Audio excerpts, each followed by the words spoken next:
Merhabalar sevgili dinleyicilerimiz. Bugün toplumda büyük bir kısmını ilgilendiren, toplumun büyük kısmını ilgilendiren ve ciddi sağlık sorunlarına yol açabilecek olan bir hastalıktan bahsetmek istiyorum sizlere. Ana konumuz horlama ve bunun biraz daha ağır şekli olan uyku apnesinden bahsedeceğim. Genel anlamda konuyu özetleyerek sizleri çok fazla sıkmadan bu öğlen vaktinde bunlar hangi koşullarda ortaya çıkabilen durumlar, neler yapılabilir, teşhisinde hangi yöntemleri kullanabiliriz, önlemede ne tür önlemler alabiliriz onlardan bahsedeceğim size kısaca. Ve bu anlamda aydınlatıcı bilgi vermek istiyorum bu konuyla ilgili. Horlama dediğimiz durum normalde kişinin gece uykusu sırasında hiç ses çıkarmadan uyumasını gerektiren koşulların bozulması ve uykuda sesli uyumaya verdiğimiz bir isim aslında. Bu daha çok üst solunum yollarındaki tıkanıklıklara bağlı olarak burun bölgesinde, geniz bölgesindeki tıkanıklıklara bağlı olarak uyku sırasında bu dokuların o bölgeden geçen havanın dokuları titreştirmesi sonucu ortaya çıkan horlama sesi kişiyi ve dolayısıyla etrafındaki kişileri rahatsız edici bir durum aldığı zaman bunun hem tanısal anlamda hem tedavisel anlamda bir takım girişimlere maruz bırakılarak ortadan kaldırılmasını gerektiriyor. Biz daha çok horlamayı belirli durumlarda gözledikten sonra bunun teşhisinde ne tür girişimlerde bulunabiliriz onları izliyoruz. Örneğin horlama sırasında oluşan üst solunum yollarındaki kaslardaki gevşemeler hangi bölgeye ait olabiliyor? Bu bölgelerin anatomik yapısındaki değişiklikler nedir? Tıkanıkları ortaya çıkaran faktörler nedir? Öncelikle bunları ortaya çıkarmaya çalışıyoruz. Buradaki ana hazırlayıcı faktörleri üst solunum yollarında sıralamaya başlarsak, özellikle burundaki tıkanıklıkların, bu deviyasyon dediğimiz burun orta bölgesindeki eğrilikler, burun etlerindeki büyümeler, geniz bölgesindeki tıkanıklıklar buruna ait nedenleri ortaya çıkarmakta, nedenleri ortaya koymakta. Bu burun tıkanıkları sonucu kişi gece yattığı zaman daha çok ağız solunumunu kullanıyor. Ağız solunumunu kullanırken de bu bölgeden geçen hava eğer o havanın geçtiği alanda dokularda gevşeklik, doku sarkıkları varsa o dokuları çıkarak horlamayı oluşturuyor. Bu horlamanın daha ağır şekli, apne dediğimiz uykuda nefesin kesilmeleri ise daha ciddi sağlık problemlerini ortaya çıkarmakta. Burada da kişi gece boyunca belirli aralıklarla uykuda nefes kesilmelerine maruz kalmakta. Ki bu nefes kesilmeleri 10 saniye ve üzerinde olduğu zaman bu nefes kesilmeleri bölümlerine apne diyoruz. O zaman sağlık problemi daha ciddi bir hal alıyor ve hem teşhis anlamda hem de tedavi anlamında yakın ilgiyi gerektiriyor. Bu anlamda söyleyebileceğim apneye yol açan faktörleri sıralarsak özellikle üst solunum yollarında biraz önce bahsettiğim horlamaya neden olan burun bölgesindeki tıkanıklıklar, boğaz bölgesinde yumuşak damak, küçük dildeki sarkıklıklar, bademciklerin ileri derecede büyük olması, dil kökünün çok iri ve geniz bölgesini, boğaz bölgesini dolduruyor olması ve onun daha aşağı bölgesinde, yutak bölgesindeki daralmalar da bu apneye zemin hazırlayan önemli faktörler aslında. Tabii bu apne sırasında kişi gece nefesindeki kesilmelerden dolayı çok rahat ve kaliteli bir uyku uyuyamıyor. Ki bizim biliyoruz ki uykunun en önemli şekli gece uykunun derin fazı dediğimiz kaliteli uykunun daha yoğun olduğu dönemler. Apne sırasında bu uyku fazına kişi geçemediği için bu sefer gündüz saatlerinde kişinin normal hayatını etkileyecek bir takım bulgular ortaya çıkabiliyor. Örneğin gece rahat uyuyamadığı için gündüz uyku hali, konsantrasyon bozukluğu, dikkat verememe işlere, ki bu özellikle çalıştığı işte zaman zaman gün boyunca uyuklamalar, bazen hafızasındaki bir takım değişiklikler önemli tabii kişinin yaşamsal anlamda problemlerle maruz kalmasına, karşı karşıya kalmasına yol açıyor.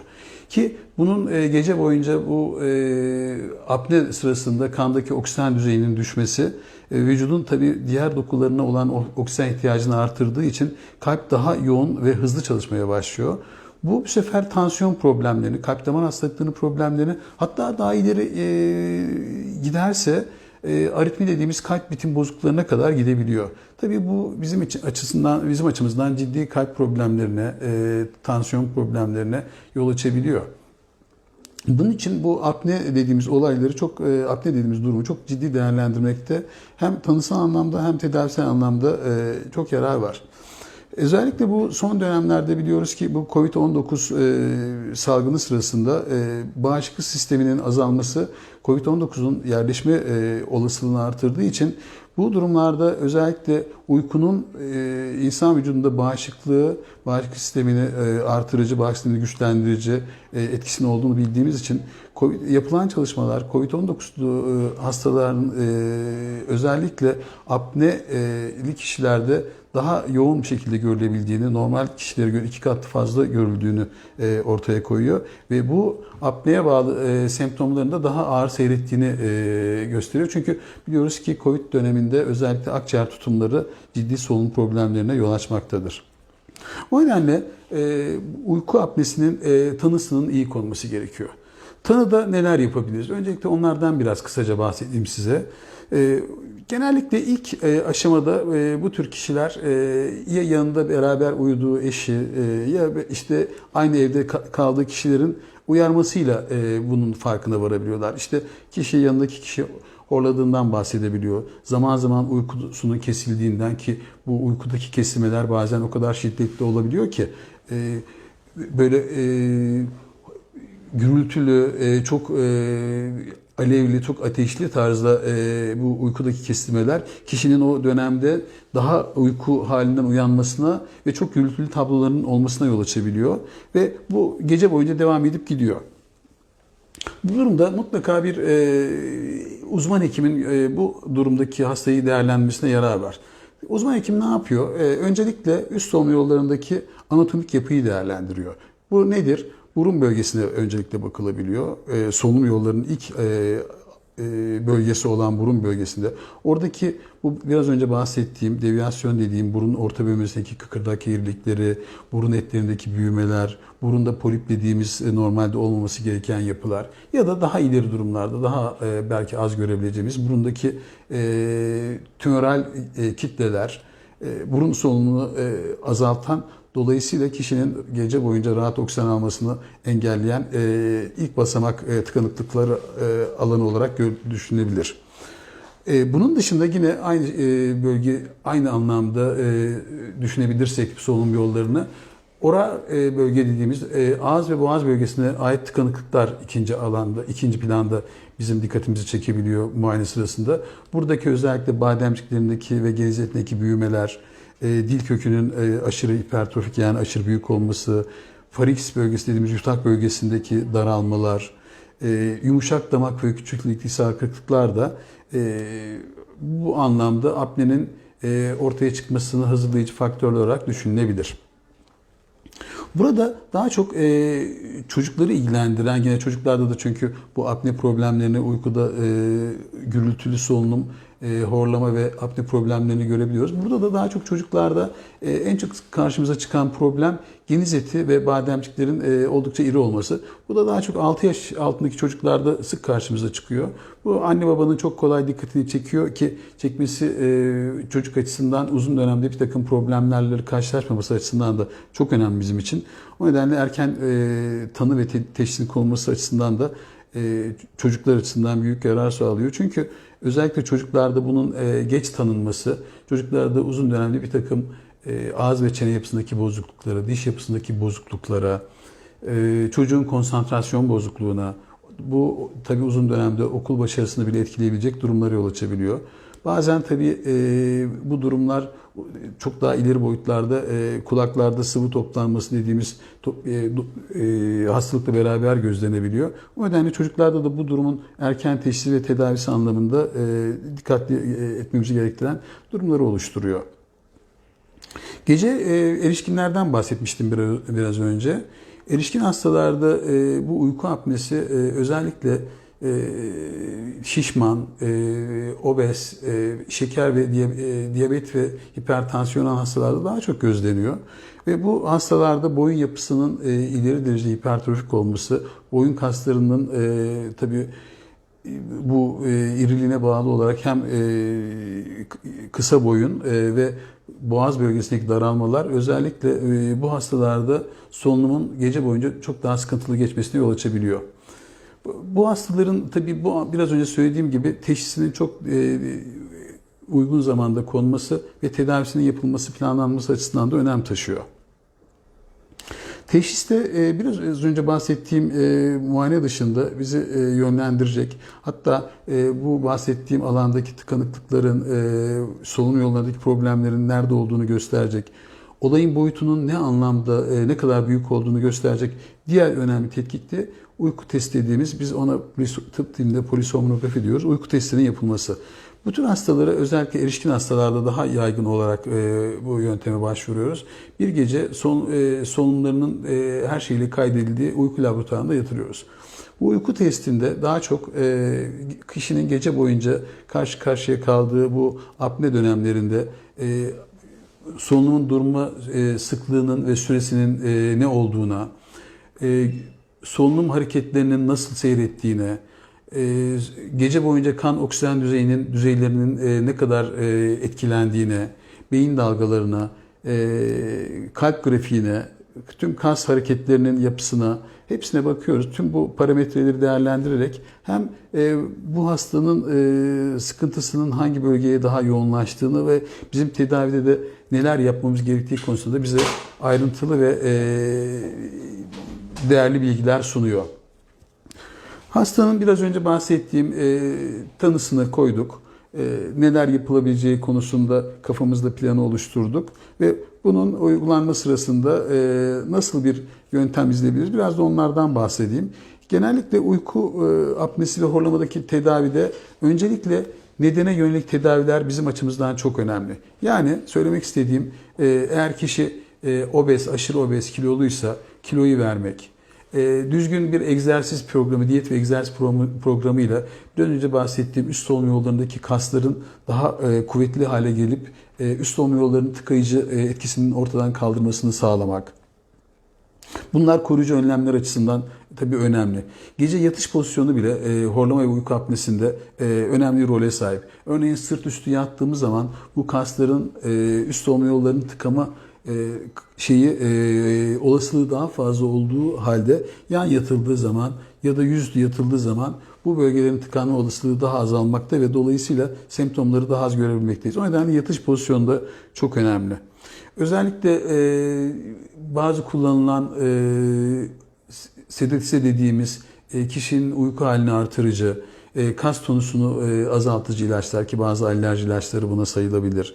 Kullanılan yoğun alkol, bazı uyku ilaçları yine bu horlama ve uyku apnesinde ana tabloyu ağırlaştıran faktör olarak düşünülebilir. Özellikle nezle grip durumlarında bu üst solunumdaki tıkanıklık arttığı için yine bu tabloların ortaya çıkması daha yoğun olarak gözlenmekte.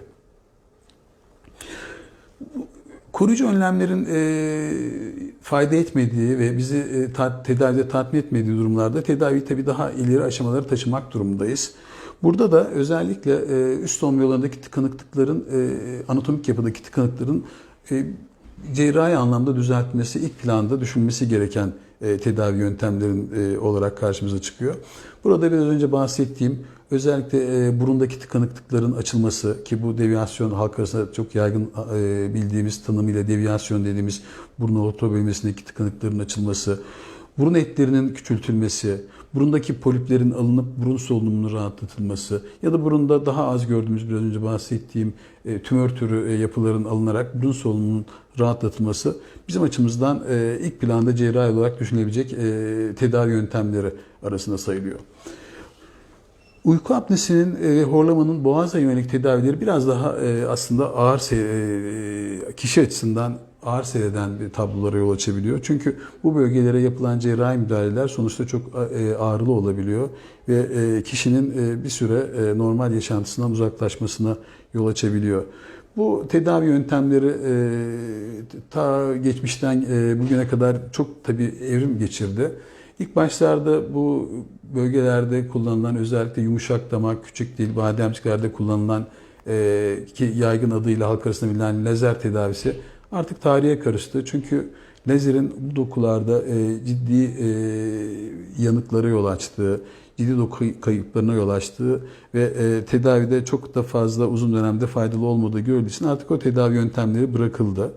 Daha çok boğaz bölgesine yönelik tedaviler, damaktaki sarkıklıkların giderilmesi, eğer iri ve büyük bademcikler varsa onların küçültülmesi ya da alınması, dil kökünde ileri derecede büyüklük varsa onun küçültülmesi, bunlar bir de yutak bölgesindeki daralmaların açılması cerrahi tedavide boğaz bölgesine yapacağımız girişimlerin önemlilerinden.